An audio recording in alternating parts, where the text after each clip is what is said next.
There are days when you cannot even stand up to get a glass of water alone. The moment you walk into the kitchen, tiny footsteps follow behind you.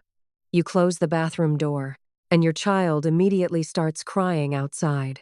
You finally sit down on the couch after an exhausting day, and your baby climbs onto you as if they cannot let you go for even one more second. Sometimes it feels sweet, but sometimes it leaves parents completely drained. Some mothers quietly admit, "I can't even walk across the room without a tiny hand pulling on my shirt." And the hardest part is not only the exhaustion, it is the fear that, is my child becoming too clingy? People around you may even say, you need to teach your child independence. If you hold them too much, they'll get spoiled. But what many parents do not realize is this. Your child may not be clinging to you because they are weak. Their body may simply be reacting in a very natural way. Because for young children, you are not just another person nearby. You are the place where things feel familiar again, steady again, okay again. And that is when clingy behavior begins to mean something completely different. Because sometimes, behind a tiny hand pulling on your shirt, is simply a child trying to find the safest feeling they know. There are babies happily playing, but constantly turning around to check whether their mother is still there. There are children building blocks, but the second an adult leaves the room, they abandon everything and follow behind. From the outside, it can look like dependence, but very often, children are not trying to stay attached to you every second. They are simply checking that you are still there. Imagine walking through a completely unfamiliar city alone. You would feel very different if you knew someone familiar was still nearby. For young children, your presence changes the entire feeling of the world around them. That is why many babies climb into their mother's lap for a few minutes, then crawl back down to play again. They do not need to hold on to you forever. They simply need to reconnect with something comforting for a moment. I once saw a little girl at a playground. She kept running away to play, then returning every few minutes just to touch her mother's knee before running off again. From the outside, it looked like clinginess, but in reality, it was a child quietly checking, my safe place is still here. And while children keep looking for you like this, they are quietly learning something important from those moments. That connection can still be there when they need it. There are babies who fall down, but do not cry immediately. First, they look at their parent's face. If the adult panics, oh no, the child often bursts into tears almost instantly. But if the parent stays calm and gently says, "You're okay," many children settle much faster. Young children often look at their parents' reactions first. They are trying to figure out, is this dangerous? Or am I okay? That is why, when children meet strangers, they look at your face. When they enter a new place, they study your expression.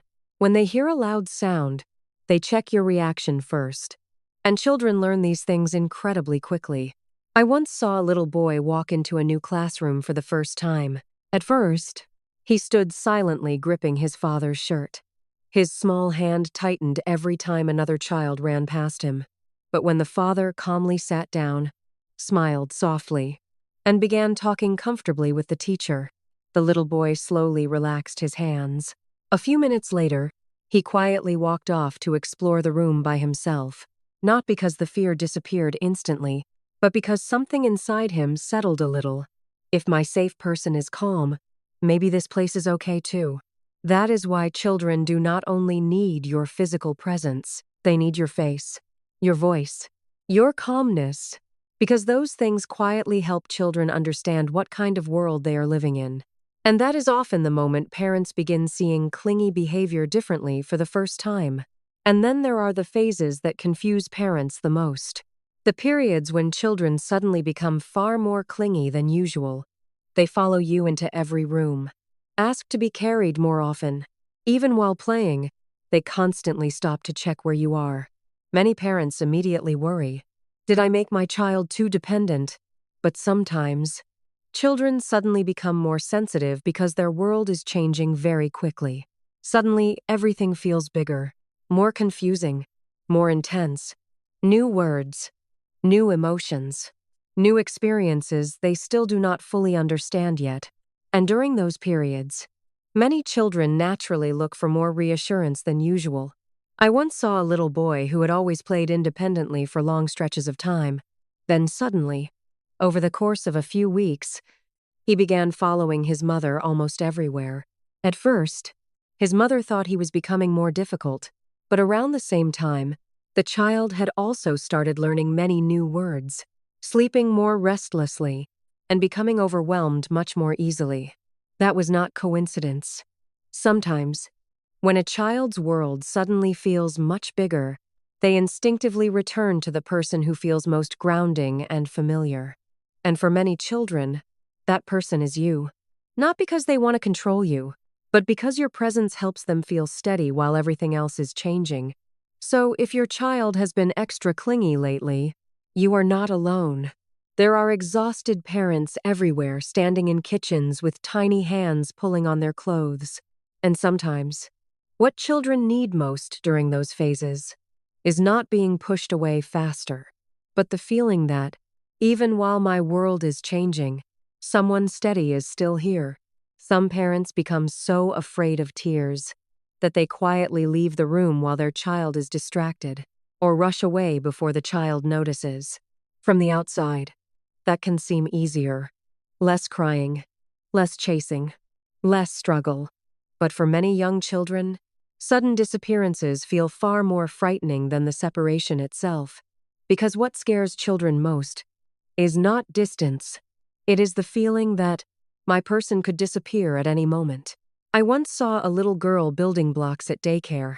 When she looked up and realized her mother was gone, she immediately stood up and began running around the room searching for her. The crying that followed did not sound like a tantrum. It sounded like panic, like a child who suddenly could not find the person who helped the world feel okay again. But here is the important part. Children do not need parents beside them every second in order to feel secure. What they truly need is this repeated experience. You leave, but you come back. I miss you, but I am not abandoned. And over time, those ordinary moments quietly teach children something incredibly important. When they need someone, someone can return. Many people believe that in order to raise independent children, we must teach them to be without us as early as possible. But interestingly, children who feel safest with connection often become the ones most willing to explore the world later, because real independence does not usually begin with being pushed away. It begins with the feeling, I have somewhere to return to. A child who learns, when I am scared, someone listens. When I need comfort, someone responds. Usually does not need to hold on to people forever.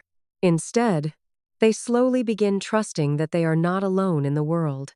And maybe that is what many parents need to hear most today. You are not ruining your child because they need you deeply right now. You are not making them weak because you held them while they were afraid. Children often need to feel safe with someone before they can eventually carry that feeling on their own.